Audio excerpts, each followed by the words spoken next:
With the primary just a little more than a week away, the Republican candidates for governor are still trying to separate from the field. This morning, conversations with two more of the GOP hopefuls, Kevin Rinke and Ryan Kelley. Today is Sunday, July 24th, 2022, and this is Flashpoint.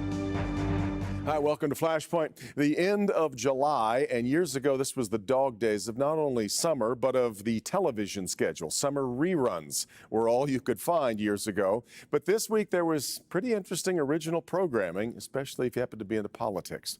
Wednesday night saw the Republican candidates for governor taking the gloves off in a way we really haven't seen so far during the campaign.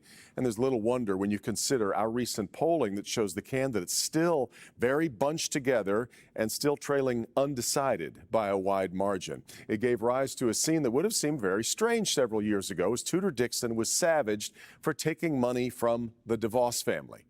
That's where we are, where it's now a point of contention if you receive financial support from the family that has been at the forefront of the Michigan Republican Party for what feels like ages.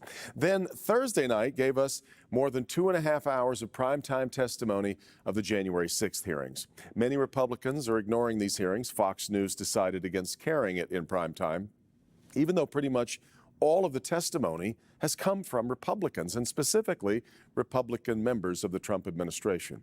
What happened on January 6th is, of course, germane to the governor's race, as one of the candidates has been charged for his role at the U.S. Capitol that day. And we're going to talk with Ryan Kelley a little later on as we continue our conversations with the leading candidates for the GOP nomination. Last time we talked to Tudor Dixon and Garrett Soldano. We'll start this Sunday with Kevin Rinke. He's up first today on Flashpoint.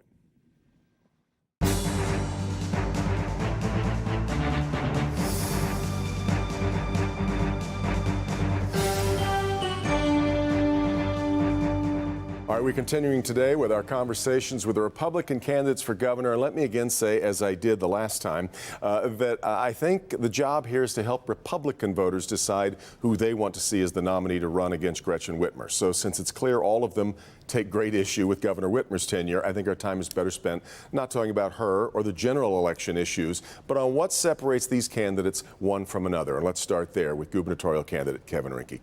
Kevin, thanks very much for coming in today. Devin, how are you? Really good to see you. Thank you very much for coming. I want to start with what I thought was a really, I mentioned it off the top of the program, really interesting moment from the debate the other night. To me, it says something that we've arrived at a place where Tudor Dixon was taken out by you specifically for taking money from the DeVos family, which has been, she's not as wealthy as you are. She can't fully fund her own campaign that way, but that's the leading Republican family in Michigan for decades. Why is she wrong to take DeVos money? I don't think she's wrong to take DeVos money. That was a choice. Where I think she's wrong is that she has positioned herself to have Donald Trump's endorsement and has tried to manipulate her ads in doing that, and that's not true. As you and I have this conversation, I should mention Donald Trump is not endorsed in the race. That is correct. And so she's aligning herself with people who were critical of or not loyal to Donald Trump. And Mike Shirkey, the DeVosses. In fact, without the DeVosses, Tudor probably wouldn't be in the race. And my whole point is this. I've put my money where my mouth is. And I've told people that I want to bring a message to the state of Michigan. And I'm not indebted to anyone. But when you have a single source funder with the political clout that the DeVosses have, I believe that there should be an open disclosure to say, you know what?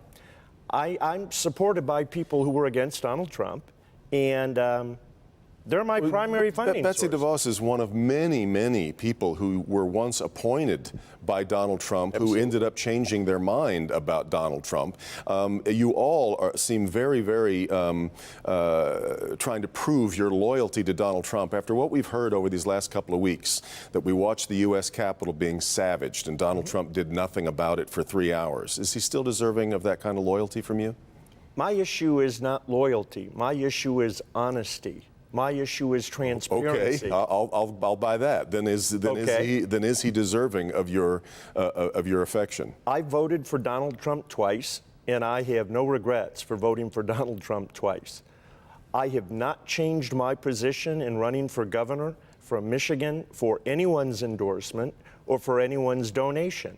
I'm running on what I believe in, and I just felt that it was disingenuous how Tudor was positioning herself as the favorite at the same time she was being funded by people who ultimately turned against President Trump. Well enough. Let's move on. Sure. None of the five of you have any kind of legislative experience or government experience, and I think you're positioning yourself as a CEO, which I think you liken to being governor, is basically being CEO of a state. I think some people would see maybe a correlation to Rick Snyder, who was a very successful CEO in private. Characterize for me how you feel Rick Snyder did as governor and what the differences between the two of you might be. Well, actually, what I'd like to talk about is how business leaders around the country are stepping up to serve as governors and providing value for their states and their citizens. In 18 top-performing Republican states during COVID and post-COVID, economically and from a population perspective, 16 of those states are being run by first-time elected business people. The job of governor is the chief executive officer of the state of Michigan. And I take exception when they say I don't have any experience, because while I've worked in Michigan and had private businesses and participated in public companies as well in both automotive and healthcare, I've spent 30 years in Lansing. I know the lobbyists. I know the process. I've worked on the behalf of my employees and the citizens of the state, and I have proven results for the issues that I've involved myself in. And that's what the people of Michigan need to know. While I have never been elected, I'm not a rookie. You have made a lot. In fact, all of the candidates really want to see the tax picture lowered for Michiganders. But I struggled with the other two candidates that I've talked to so far in getting specifics on where the cuts come to pay for that. You want to get rid of the state income tax, which makes up a huge part of the general fund. Where do you make up the money specifically? Well, I think the people of Michigan need to know, Devin, that it may not be necessary to make up the money unless the goal of Lansing is to spend money. And let me give you some numbers. We have to have a balanced budget in the state. No, we can balance the budget. Okay. That's not the issue. Rick Snyder's last budget was $55.4 billion. The budget that was just approved is just under $77 billion. We've had a 30% growth in the cost of government in the last 3.5 years in Michigan. With bipartisan approval, by the way. Bipartisan, schmartisan. You know what? One person might agree with it, one person might not. At the end of the day, the numbers don't change, and they approved that budget. And then the first thing they came out and said is the reason they approved it is because they had a date that they had to meet. And that's not responsible government, and that's not responsible leadership. How about we get a budget done well in advance of the deadline? But let me finish. $77 billion versus $54 billion. If I give the people of Michigan back $12 billion when we have the highest inflation, the highest cost of living increases over the last 40 years, it's out of respect to them. You see, I believe that they know how to spend their money better than Lansing, and what we would have Again, left... though, where do the cuts come from? Where does the money, where are you taking it from? Hang on. The money we have left provides the largest budget in the history of the state of Michigan.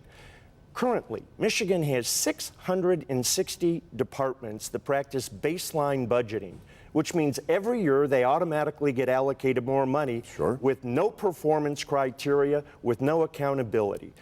I proposed January 1 of 2024 out of respect to the legislators, because with real leadership, we can sit down and go through a $77 billion budget and 660 departments, and we can make appropriate cuts for the people of Michigan. Remember, Ronald Reagan said something. The only way to control government is to starve it. Right now we have record dollars in Lansing, and it's growing out of control. And I'm going to work with the legislature, and we'll come up with that $12 billion. You watch me. It's hard to see within where our infrastructure improvements come from because we have not spent on that for a long time. But I got to get to something. I got to get to one other issue. Okay.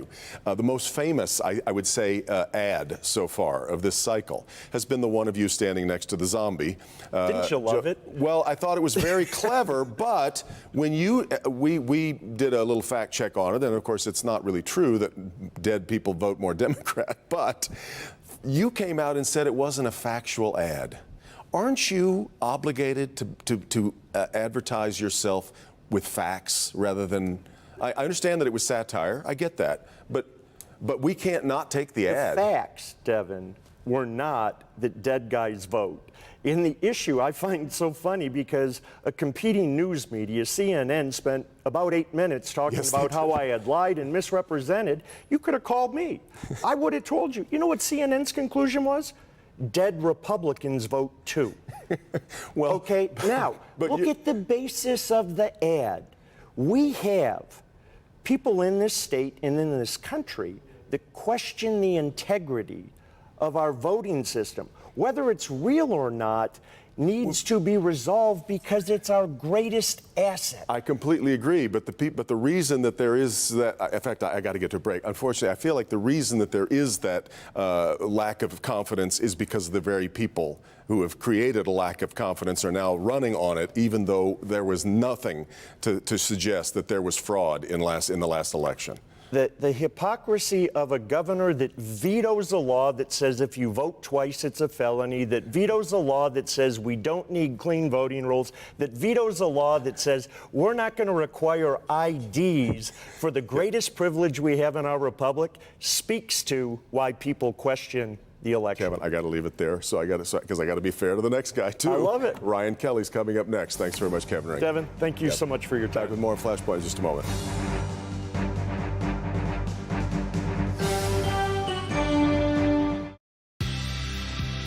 A car hit by a truck doesn't stand a chance, and neither will you unless you call the right lawyer. At Feiger Law, we take on that responsibility every day. Feiger Law. We are an army of one. It's always more for less at Gorman's 3-day clearance center. That's more quality, more style, and up to 70% off best brands. Gorman's 3-day clearance center. Every Friday, Saturday, and Sunday. Learn more at gormans.com.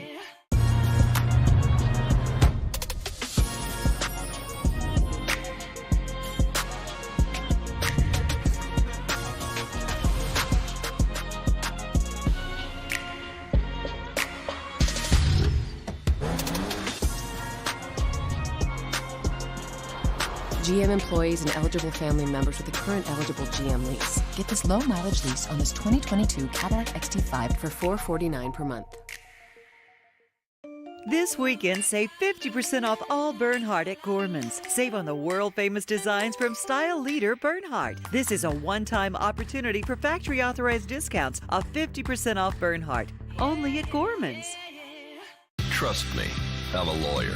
Yeah, I know it's a line that gets a laugh until you've been in a serious auto accident. Deep down, when everything depends on the experience and talent of your lawyer, who do you want in the fight of your life?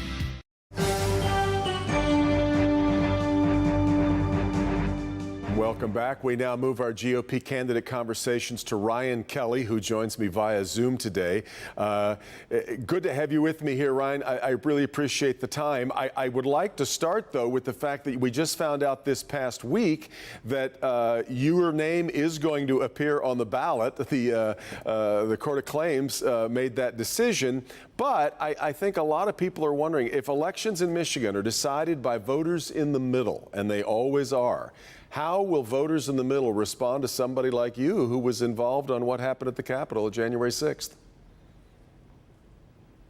Good to be here with you, Devin, and thank you for the opportunity to be able to connect. I think this lawsuit that you mentioned there a minute ago, we expected that outcome.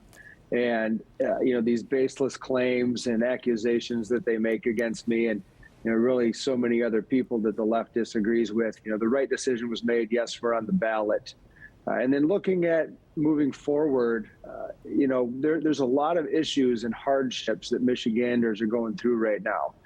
At the pump, at the grocery store, the list goes on. We still have record high auto insurance rates. So the problems and the hardships that Michigan residents are dealing with, people aren't sitting back and worried about, January 6th. That's not the top of their list. We want to find solutions, and we want to go the other direction from where these disastrous policies are taking us with the Biden Whitmer administrations. I think you're right. I mean, the economy is always very top of mind, but as we move forward, your next hearing, I guess, on this matter will be in September. It could be top of mind by then. But I guess to the broader question, we've done some recent polling that shows that even Republican voters, because we polled only Republican voters this past week, and even they seem to hold different policies and different ideas on the issues than you and the other four candidates. By and large, they're in favor of abortion in cases of rape and incest and in protecting the life of the mother. By and large, they're in favor of red flag laws and background checks on gun ownership. So I guess I'm wondering how any of the five of you will try to win over the middle, which, as I said, is where elections are won and lost in this state. We have to understand that the ballot proposal that's going to be on the November election ballot will be allowing abortions. If this passes, it'll allow abortions up until the time of birth, late-term abortions. Now, I have a hard time believing that over 50% of Michigan residents are going to vote for something like that if they truly understand what they're voting for. This is going to be a topic that's going to be discussed wide and far. And as long as we can educate people on what that decision looks like for Michigan, I think that we're going to be winning a lot of people in our camp, realizing that we cannot have these extremist ideas be the way that Michigan moves forward. And in regard to these red flag laws, upholding the Second Amendment, but more specifically to our state, Article 1, Section 6 of the Michigan Constitution, the right to self-defense and the right to keep and bear arms, is something that I believe most voters are going to want to side with here, especially in uncertain times like we have these days. Most voters overall, if you move away from Republicans, most Michigan voters, for instance, most voters want to see assault weapons done away with. What do you do about gun violence in not only in Michigan, but America? First of all, and this came up in the debate the other night that we had when we talked about assault weapons, right? Assault guns. And that there's no such thing as that, right? Assault is an action. It's something that you do. It's well, not. We're talking about weapons, though, that can fire a lot of rounds at one time. I think you understand the difference. Yeah, but words matter, and that's where we don't let people manipulate and pretend that these weapons are assault weapons. If the person does something wrong with them, that's an action that they take. You can do a lot of damage with vehicles, for example. And so we must look at the wording on that, first of all. Second of all, when it comes to the mental health issues that we have here in our state, addressing these mental health issues, I think, is very important. And remember that the government in most instances is the problem and not the solution. Leaning on faith-based communities and finding other methods and avenues in order to provide mental health to individuals is extremely important. We have a big problem in our state and our country right now with that issue, more so than the actual gun issues. And, abortion claims more lives every year than gun-related crimes. Let me ask you something that I mentioned earlier. I want to help Republican voters try to discern the differences between you and the other GOP candidates. Why don't you draw the distinction for me? None of you really have any legislative or government experience. Where would you say that what separates you? You've spent most of your life working in real estate. How does that prepare you for the governor's office? Where do you separate yourself from the other four candidates? That's a great question. One of the biggest components of those that should be leading our state and in our country is the courage to do the right thing. We've seen so much corruption, not here in Michigan, but nationally. We've seen so many special interest deals. And even the word bipartisanship in a lot of ways means that there's an emotional driver that Republicans and Democrats are working together, but usually who wins on those bipartisan deals is the politicians and the special interest groups. I talk about the Mackinac Policy Conference often, where when there was 10 candidates in the governor's race, I was one of the 5 that was invited up to the island to debate. It's a 3-day event there for that Mackinac Policy Conference, right. And they required vaccine identification cards or negative COVID tests to come to the island or to come to the event. Except for the governor's debate, they moved that outside. They segregated all of the candidates outside. And I told them that I'm declining my invitation unless they remove all the COVID requirements for all attendees. Now, they didn't. They took me off the list of invited guests, and I asked the other candidates to boycott that event with me. And John Adams said, stand on principle even if you stand alone. So with the difference between me and the other candidates is the policies that I'm talking about, the changes that I want to see. I actually take the actions that align with those things now. And it's not a, hey, elect me and I'll do these things. It's I'm fighting for these things right now with my actions. And that's very, very visible to people across the state. You even recently refused at one of the debates to fill out a form about whether or not you had any COVID symptoms. I mean, don't we have to take some kind of measures to ensure public health when we've got something as serious as COVID-19 still running around and killing people? Is it, though? That's the question. We get all of these fake numbers. We get all this manipulation from the media. 37,000 Michiganders. Claims. Yeah, and we see that those numbers were misreported. You know, drinking and driving causes a lot of issues, too. I don't see anybody going and attacking alcohol sales and going after that. And here's the thing is that you know, we have to draw the line somewhere with those individual rights and freedoms, because what's next? You know, we got to show our papers for if we're, you know, any HIV symptoms or, you know, there's some sort of new thing to help with safety. So where do you draw the line? I mean, this perpetuates if we don't put an end to it right now. And I'm afraid I got to put it into our conversation here. I got to get to a break. But Ryan, I appreciate the time. Thanks very much for being with me today. Thank you, sir. Appreciate it. You bet. Ryan Kelley back with more on Flashpoint right after this.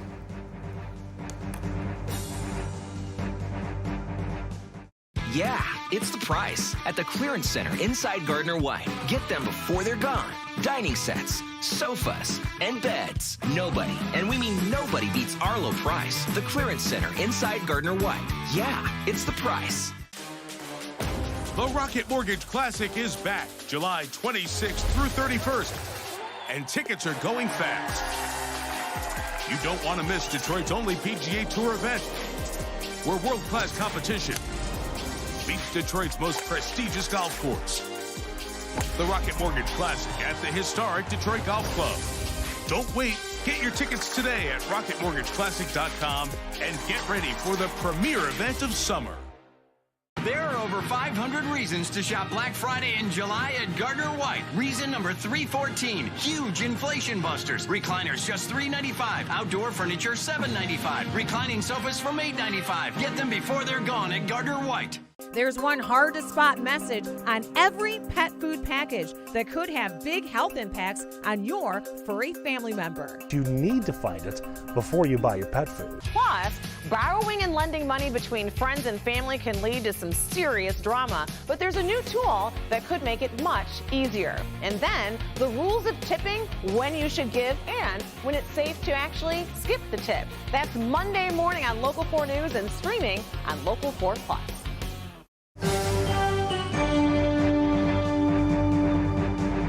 Finally today, I wanted to give you a look at just why this election may be really different. Chances are you'll be voting in a new district. All the lines around us have been redrawn, which makes it a pretty complicated primary and general election coming up.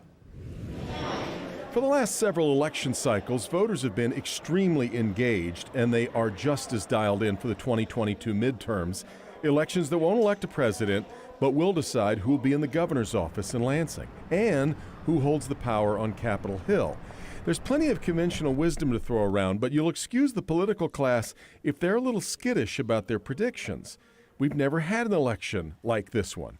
I know that sounds like the usual hyperbole, but I mean it. This is the congressional map to which we've become accustomed, but this is the new one as of this year. And notice there's one fewer congressional seat. You look at the city of Detroit, for example, and Detroit doesn't even really get its own seat anymore. And it's so broken up compared to what we're used to, where Detroit used to be, 2 seats for the city of Detroit. Exactly. The districts involving Detroit now involve many more suburban voters. So consider the new 13th district. It's made up of parts of the old 13th, the 12th, and the now extinct 14th. The closest thing the new district had to an incumbent was the retiring Brenda Lawrence, leaving 9 candidates to fight for the open seat. 8 of them are African American. In my opinion, it's anybody's of the top 5 of the 9 to win. You got Sharon McPhail in that race. You got John Conyers the third, who some people might not realize that it's not John Conyers, the former congressman. So, Devin, this thing is crazy. But the wealthy Sri Tenadar is all over the airwaves, and some see a possibility that vote splitting could allow him to run right up the middle, and America's largest black majority city could be without an African American member of Congress for the first time since 1964. People need to tighten up, refresh, educate themselves, and vote. This happening would be devastating. I think it's a very serious policy question. What this has done to African American representation this time around, and the degree to which it is being watered down across Michigan. Consider Michigan's 11th district. It's not nearly the winding corkscrew that it was, but the new district included 2 incumbents who decided to fight rather than move, and either Haley Stevens or Andy Levin will be leaving Congress. We'll know which one after the primary. Over on the state's west side, look at the severe shift in the 3rd district. It still includes Grand Rapids, but the rest shifts from the east to the west. And the incumbent, Peter Meyer, finds himself learning a whole new set of towns and communities as he faces a Republican opponent in the primary in John Gibbs, endorsed by President Trump. And awaiting the survivor of that race, Democrat Hillary Scholten, in a district that now looks less red than it did before redistricting. Those are just some of the races that we're watching closely, many others because it is a very different kind of year. We'll get you set for it next week as we head toward the primary. Thanks for being here. Meet the Press coming up next. We'll see you next time on Flashpoint.